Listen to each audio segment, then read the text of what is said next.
I was wondering if Grimm's zo had any meaning. I've noticed Ruggie tends to use a lot of su at the end of his phrases, and I was wondering the same thing.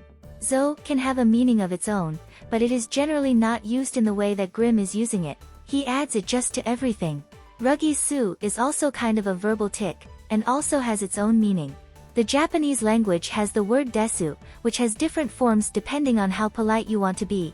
Grimm and Jade use the word in two of its more normal, least slang-like ways, casual for Grimm, and more polite for Jade. Ruggie is also using it in a casual way, only using the su part, but it all means the same thing. In this screenshot, for example, Azul and Ruggie are speaking at once, with the only difference being Ruggie ending their shared sentence with su and Azul ending with desu. This is represented by Azul's variation being put in parentheses, as he would never say just su. Ruggie is more well known for ending sentences with su, but he is not alone. Jack and Ace will do so as well, as they are often blurring the lines between polite and overly familiar speech.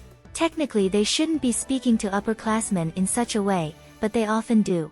While not as often as Grimm, Malleus is also known to end his sentences in zo. He keeps this speaking pattern even during spectral soiree, when he is pretending to be possessed by the ghost of an emperor, but he then slips mid-conversation, saying, zo yo. Leona, noticing this inconsistency, starts a domino effect that ultimately compromises Malleus's charade, leading to Malleus's confession. So verbal tics can be very important. Language is personalized to each and every character in the game, to the point that most of the time, on JP, you can tell which character is speaking before they even enter the room based upon verbal tics and honorifics. It is all very interesting, but unfortunately all very impossible to put across on EN.